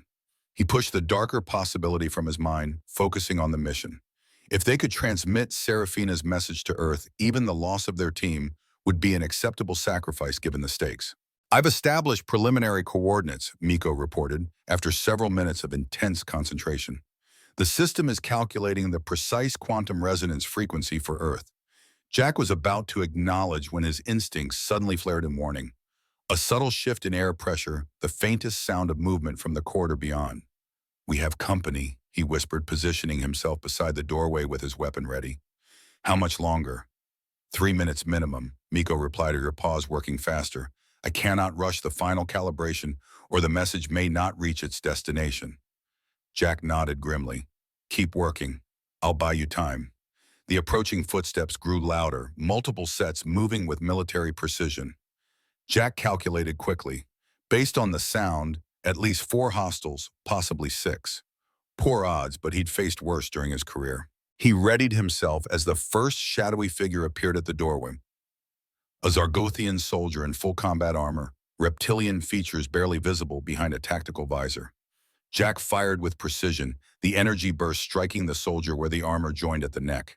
The Zargothian fell with a strangled cry, alerting his companions. Energy fire immediately poured through the doorway, forcing Jack to take cover behind a console. He returned fire methodically, making each shot count, dropping a second enemy with a well-placed burst. Status, he called to Miko without taking his eyes off the entrance. 90% complete, she replied, maintaining her focus despite the firefight. Almost there. The remaining Zargothians attempted to rush the doorway together, hoping to overwhelm Jack with numbers. He met their charge with disciplined fire, dropping one more but taking a grazing hit to his shoulder in the process. The searing pain of the energy weapon was intense, but he compartmentalized it through sheer force of will. Jack, Miko called urgently, it's ready. I need 10 seconds without interruption to transmit. You've got it, he promised, stepping fully into the line of fire to draw attention away from her. He discharged his weapon repeatedly, forcing the Zargothians back momentarily. In that brief window, Miko activated the transmission. The crystalline star at the center of the array pulsed with blinding intensity, its light shifting through colors Jack had never seen before. The message, Seraphina's warning, the technical specifications, and the formal alliance request streamed into the quantum network, bypassing conventional space to reach Earth instantly across the vast galactic distance. Transmission complete, Miko announced. Just as the words left her mouth, a new wave of energy fire poured through the doorway. Jack felt searing pain as a bolt struck his leg, sending him to one knee. Despite the injury, he maintained his position, returning fire to keep the enemy at bay. We need to move, he ordered through gritted teeth. Is there another exit?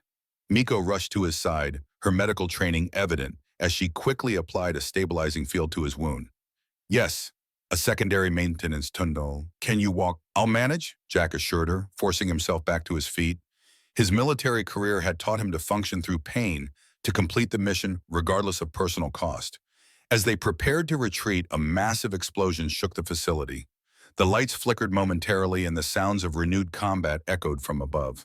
That's not Hiroshi and Taro, Jack noted, recognizing the distinctive sound of more powerful weapons. Someone else has joined the fight. A crackling communication came through on their secure channel, Hiroshi's voice tense but triumphant.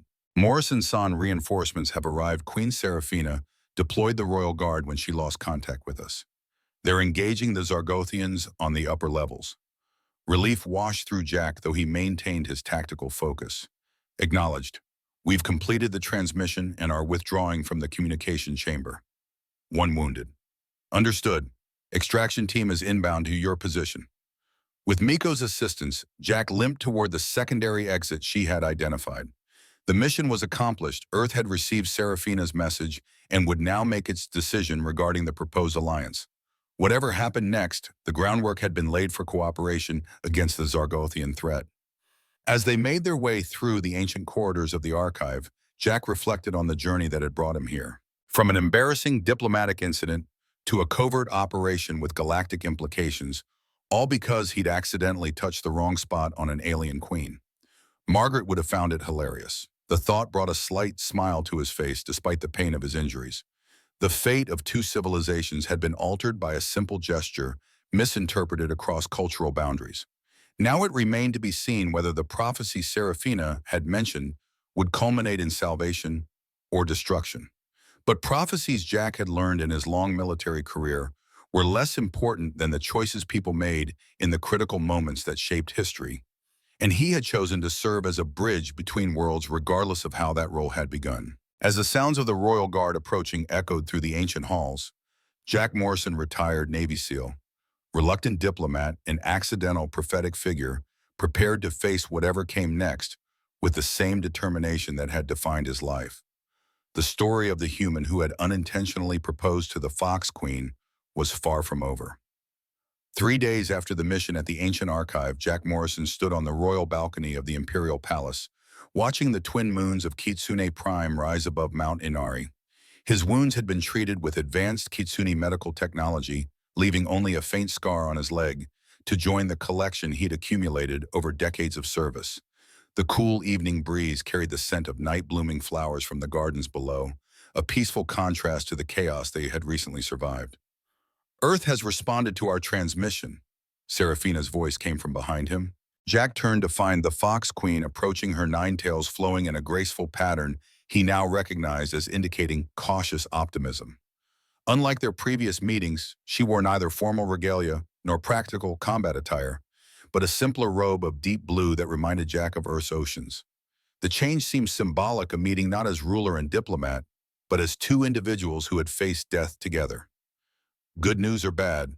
Jack asked, his weathered features relaxed but alert. Seraphina moved to stand beside him at the balcony's edge. Your Admiral Hayes personally delivered their response. Earth has agreed to the alliance with certain conditions regarding technology exchange and military cooperation that seem quite reasonable. A smile touched her vulpine features. He also mentioned something about you finding trouble in every corner of the galaxy. Jack chuckled softly.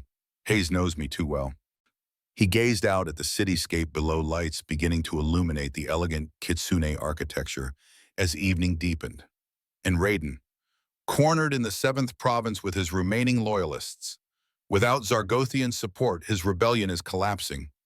Her expression grew more somber. The Zargothian ships at the archive were destroyed or captured. We've gained valuable intelligence about their weapon systems. They stood in comfortable silence for a moment, the weight of recent events settling between them. Jack had learned that such moments of quiet often revealed more than formal discussions, especially with someone as ancient and complex as Seraphina. You risked your life for my people, she said finally, her amber eyes studying him with an intensity that seemed to reach beyond his physical presence.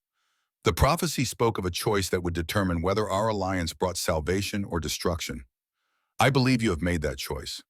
Jack turned to face her directly. I made the only choice I could live with. Prophecy had nothing to do with it. Perhaps that is why it worked. Seraphina replied, her tails moving in a pattern he hadn't seen before, one that conveyed a deep personal respect beyond royal acknowledgement. Most who believe themselves agents of prophecy become consumed by their perceived destiny. You simply did what was right regardless of cosmic significance. She reached out, her clawed hand gently touching the new scar on his arm.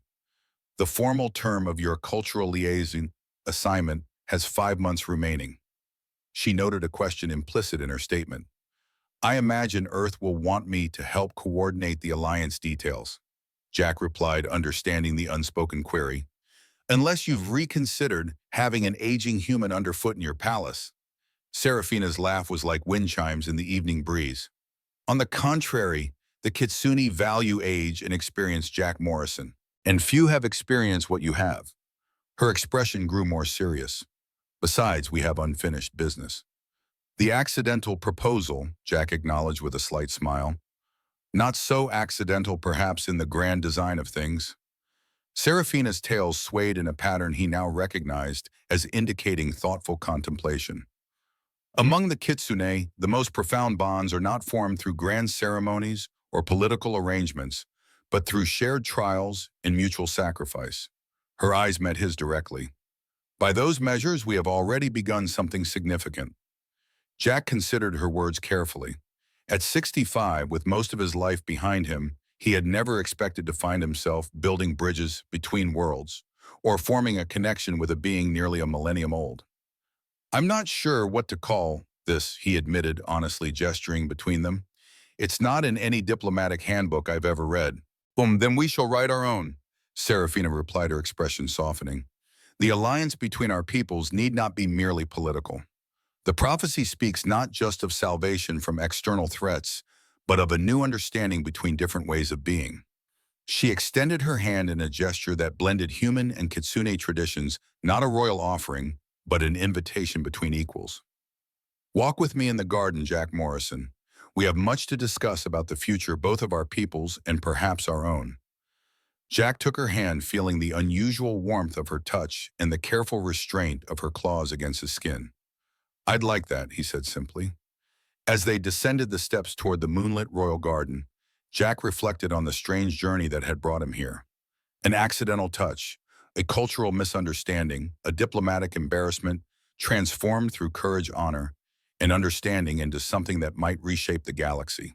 Margaret would have called it the universe's sense of humor, and as he walked beside the Fox Queen beneath the twin moons of a world light years from Earth, Jack Morrison found himself for the first time in years genuinely curious about what tomorrow might bring.